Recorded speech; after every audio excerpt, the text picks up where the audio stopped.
Bapak Ibu, saya sering cerita di luar sana, dulu kita punya presiden, dia penyayang ke semua orang, walaupun beda agama. Namanya siapa? Gus Dur. Nama beliau siapa? Abdurrahman Wahid. Orang Jawa ini kan pengen ngeringkes ya. Abdur, Gus Dur. Kenapa tidak Abdurrahman, Gusman gitu ya? Lucu ya, nggak pas ya. Pasnya Gus Dur. Gus Dur itu namanya Abdurrahman. Rahman itu kasih sayang Allah tidak terbatas. Mulai dari bidayah awal penciptaan alam sampai akhir kiamat.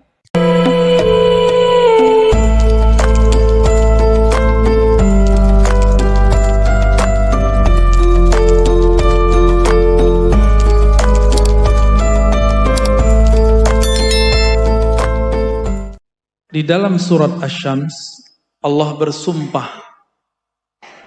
Yang sumpahnya itu membuat kita hari ini menikmati siang, malam, termasuk badan ini. Dimulai dari bersumpah dengan matahari, wasyamsi. Dengan cahaya matahari Allah bersumpah. Sumpah itu hanya boleh dengan Allah. Lalu kenapa Allah bersumpah dengan matahari? Karena matahari itu adalah salah satu mahakarya Allah Subhanahu wa ta'ala. Lalu di tengah ayat, ini pendek cerita, Allah kemudian bersumpah, dan pasti ini penting, wa nafsi wa ma sawwaha. Ini berkaitan dengan slogan Ma'had ini insyaallah. Tapi kita akan baca dengan cara yang berbeda. Insya Allah. Allah bersumpah, wa nafsi wa ma sawwaha. Demi jiwa. Dan apa yang telah Allah sempurnakan kepadanya jiwa.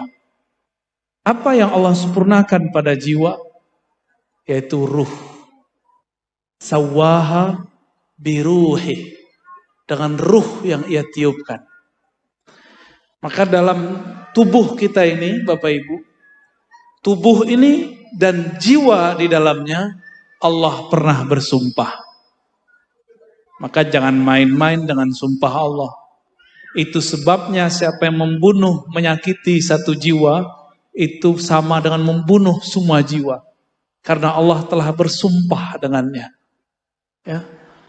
Wa nafsiu wa ma sawwaha. Sawwaha, Allah sempurnakan ia dengan ruh. Maka tiada ruh, tiadalah kolbu, tiada hati. Tiada hati, tiadalah manusia. Maka dia cuma binatang semata. Ya. Maka saya suka sekali itu jargonnya. Bergerak dengan hati. Karena hati itu pergerakannya mesti lewat ruh. Wama sawwaha. Ya. Berarti waw ini kan waw ataf. Allah bersumpah dengan apa yang ia tiupkan. Berarti Allah bersumpah dengan ruhnya juga. Lalu baru ada kalimat, ini kalimat penting. Bahwa ternyata semua orang bisa berdialog dengan Allah. Ini ayatnya. Fa'alhamaha fujuraha wa taqwaha. Pelan-pelan arti ayatnya. Fa'alhamaha. Maka Allah Ta'ala mengilhamkan. Apa arti ilham? Apa arti ilham? Ilham sama dengan wahyu. Ikhbarun sari'un. Pengkhabaran yang cepat kilat. Terus, apa yang Allah kabarkan? Bahwa di dalam jiwa, fa'alhamaha fujuraha. Di dalam jiwa ada sisi fujur, keji. Ingkar, maksiat. Ada di dalam jiwa saya, jiwa Bapak Ibu sama. Walaupun saya didaulat jadi penceramah, bukan berarti saya selamat. Sama. Apalagi Bapak Ibu sama. Maka kita nggak boleh jijik dengan orang maksiat. Karena kita juga bermaksiat. Fa'alhamaha. Allah kabarkan. Bukan Allah mengajarkan. Ini salah. Jadi ada orang menerjemahkan Allah lah yang menyuruh orang untuk fujur. Itu iblis yang menerjemah. Allah cuma kasih tahu di dalam jiwamu, ini pakai ha, fa'alhamaha, hanya ke nafs bukan ke ruh. Dan Allah ilhamkan, beritahukan kepada kita setiap saat ini, detik per detik, bahwa di dalam jiwa ada fujur, ada kedurhakaan, ada kekejian, ada keburukan, ada semuanya yang buruk-buruk. Itu namanya fujur. Lalu apa lagi? Fa'alhamaha fujuraha wa taqwaha. Waw di sini bisa artinya ma'iyah, bisa berarti waw atof biasa. Bersamaan dengan ada di dalamnya takwa. Nah, takwa itu bahasa Arab artinya menjaga. Menjaga supaya si fujur nggak keluar. Ya, wiqayah. Takwa bimakna al-wiqayah. Menjaga supaya fujur tidak nyebar. Supaya fujur ini tidak menjadi berbahaya. Nah, ini ayatnya seperti itu. Kita potong dulu ayatnya. Ternyata dulu sebelum kita dicipta di sini, si jiwa ini dicelupkan oleh Allah Ta'ala ke dalam bi'ruz zulumat atau bi'ruz syahawat. Jadi Bapak Ibu, kita sama. Jiwa ini sebelum ditiupkan, dia sudah direndam dulu oleh Allah Ta'ala dalam sumur kegelapan. Itulah yang disebut fujur. Jadi kalau ngikutin ayat disebut bi'rul fujur. Di dalammu ada kekejian. Maka coba aja rasakan. Dalam taat pun kita bisa riya. Tapi nggak usah khawatir. Dalam maksiat pun masih ada kesadaran. Benar gak? Kalau orang maksiat pengen sadar gak? Banyak orang maksiat pengen sadar. Maka saya mengartikan waw itu waw ma'iyah. Bersamaan. Ya, fa'alhamaha fujuraha ma'at taqwa. Ya, ma'at taqwaha. Itu barengan terus. Sumur semakin dalam dikubur, direndam, maka semakin tebal hijabnya. Itulah yang membuat kita kalau zikir nggak pernah fokus. Ibu-ibu, kalau sholat khusyuk nggak? Khusyuk apa kusut?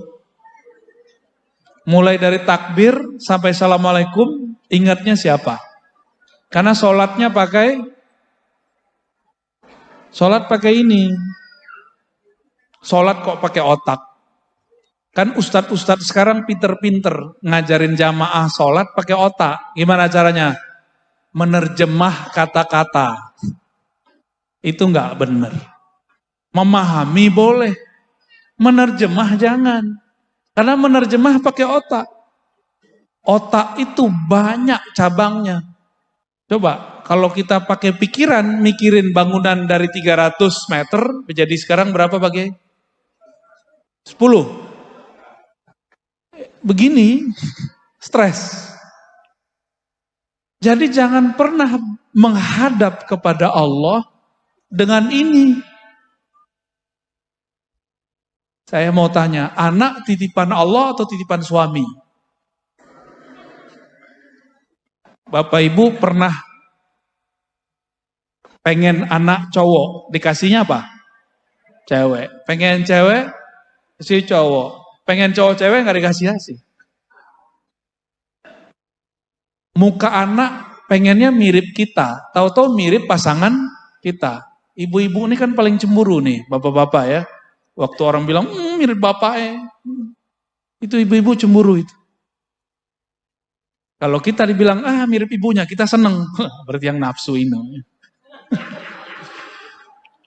Kita, walaupun secara zahir yang membuat anak, tapi pada hakikatnya kita nggak kuasa terhadap anak. Ya nggak kuasa. Ya, yang anak-anaknya jalan-jalan tuh biarin aja Bu ya. Anak-anak itu membawa rahmat. Jadi di mana ada anak-anak itu kan nggak ada dosanya. Ada dosanya nggak? Belum ada dosanya dia, biarin aja ya. Kalimat fa'alhamaha ini ada sir di situ, ada rahasia bahwa Allah mengajak kita berbicara setiap saat. Karena alhama fi'il madhi, tapi faedahnya bukan berlalu, bukan past tense. Faedahnya ya dulu ala thubuti wad dawam, menunjukkan itu selalu. Kenapa? Allah itu qadim, maka sering digunakan kata-kata fi'il madhi. Jadi fa'alhamaha bi'azaliyatihi, ya. Allah mengilhamkan dengan keazaliannya. Kepada siapa Allah ilhamkan? Bukan ke dalam jiwa yang fisik, tapi ke dalam yang membuat kita bisa mendengar dan melihat. Apa itu? Ruh.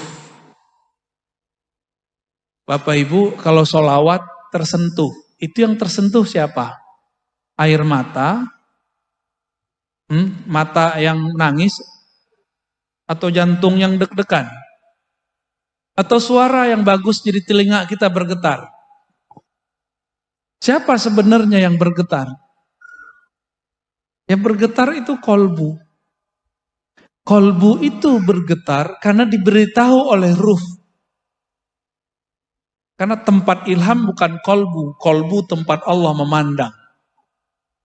Innallaha yanzuru ila qulubikum. Allah memandang ke dalam kolbumu. Jadi mohon maaf nih Bapak Ibu. Perasaan merasa lebih kaya dari orang di samping itu sudah bahaya. Merasa lebih alim daripada orang di samping itu sudah bahaya. Allah mengatakan al-kibriya uridai. Merasa lebih itu hakku, bukan hak kalian. Kibriya itu kan ayyaral abdu annahu khairum min ghairihi. Seorang hamba menilai dirinya lebih dari orang lain. Saya walaupun ngaji, ngajar, ceramah, gak boleh sedikit pun terbersit merasa lebih mulia daripada yang mendengarkan. Gak boleh. Itu sebabnya sebelum saya assalamualaikum, mesti tawajuh dulu kolbunya kepada Allah. Supaya tidak terbersit merasa lebih baik. Kalau sedikit saja terbersit, maka Allah tidak lagi ridho. Karena Allah pandang kolbu, Allah gak pandang saya baca ayat. Ayat sekian, nomor sekian, surat sekian, nomor sekian. Allah gak ridho. Yang Allah ridho kolbunya merasa apa? Ya. Saat saya sebut ayat, ridho atau tidak? Nah, di kolbu kita ada macam-macam rasa gak? Datang, ya mohon maaf, mungkin yang datang pakai mobil merasa lebih mulia dari yang motor, hati-hati. Ya. Hati-hati. Dimiskinkan Allah nanti hatinya. Mungkin badannya kaya, dompetnya tebal, hatinya miskin. Saya mau tanya, orang korupsi itu orang kaya apa orang miskin? Benar. Ada nggak orang miskin korupsi? Gimana mau korupsi? Makan sehari-hari ya susah. Orang korupsi itu orang kaya. Korupsi kan corruption, merusak. Dia merusak tatanan. Ya orang miskin apa yang mau dirusak? Nah, ayat ini mengajarkan bahwa kita selalu diajak berbicara oleh Allah. Karena Bapak Ibu, kita ini tidak terbiasa menerima kalam-kalam. Nabi SAW ajarkan sholat istikharah. Ya. Sholat istikharah itu sama dengan beli handphone. Beli handphone, pasang kartu. Beli isi pulsanya. Coba, Bapak Ibu punya handphone? Punya handphone ya? Handphonenya kalau nggak ada kartunya bisa komunikasi nggak? Udah ada kartunya. Nggak ada baterainya, bisa komunikasi? Nggak bisa. Udah punya kartu, udah punya baterai. Handphonenya handphone smartphone, bukan handphone butut yang lama. Oke? Tapi tidak punya akun, namanya email. Bisa nggak download? Tahu download? Ngambil aplikasi. Nggak bisa. Maksudnya apa? Kalau seorang hamba, dia tidak kenal dirinya, lalu dengan cara apa dia mengambil ilmu Allah? Maka dia harus kenal dirinya. Allah itu gaib atau nyata? Ayo. Atau pertanyaannya salah? Atau dua-duanya benar? Allah itu gaib iya, nyata iya. Allah itu nyata dengan rububiyahnya, somadiyahnya, gaib dengan ahadiyahnya. Nah itu kajiannya panjang. Semoga nanti kalau pulang kampung lagi ke negeri Palang, di Palang dulu sama mertua saya ntar ya. Oh ternyata Pak Yai juga tertawan di Palang ya. Kayaknya wong Palang punya aji-ajian. Aji Malang Hati. Bapak Ibu yang melakukan Allah, karena tidak semua kita ngerti Allah itu bicara, maka diajarkan sholat istikharah. Tapi sebenarnya tanpa istikharah bisa bicara. Ini contoh. Kalau lagi keluar ziarah di Bonang, ada pengemis. Hatinya ngomong, kasih nggak? Kasih. Benar. Tapi setelah bisikan itu apa? Jangan kasih. Uang jahat. Gitu nggak? Yang pertama itu Allah lagi bicara ke dalam ruh. Ruh kemudian ngasih tahu ke dalam kolbu. Itu metodologinya. Allah ngomong kepada ruh, beri. Ruh menyampaikan beritanya kepada kolbu. Kolbu itu tempat menyimpan ilmu-ilmu Allah. Di kolbu itu ada banyak lagi struktur-strukturnya. Seperti bangunan ini ada ruangan tamu, ada ruang aula, ada perpus. Nah, di kolbu itu ada perpus namanya sir. Di situ tempat orang menyimpan rahasia Allah.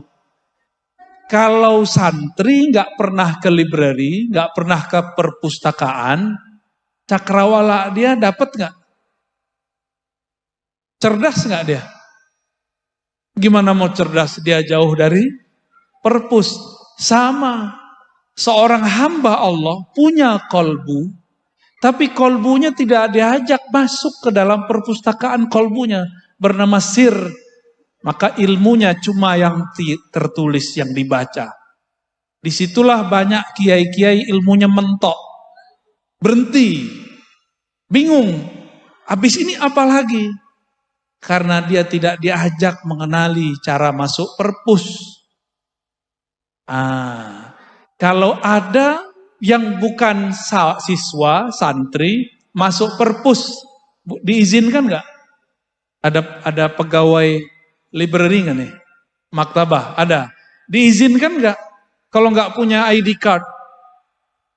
Nggak diizinkan. Inilah yang membuat kenapa kiai-kiai, santri-santri ilmunya mentok. Dia nggak punya kartu masuk ke dalam sirnya sendiri. Ya. Apa kartunya? Kartunya sederhana. Ya. Abdullah, menjadi hamba Allah. Hamba Allah tuh nol, nggak merasa pinter.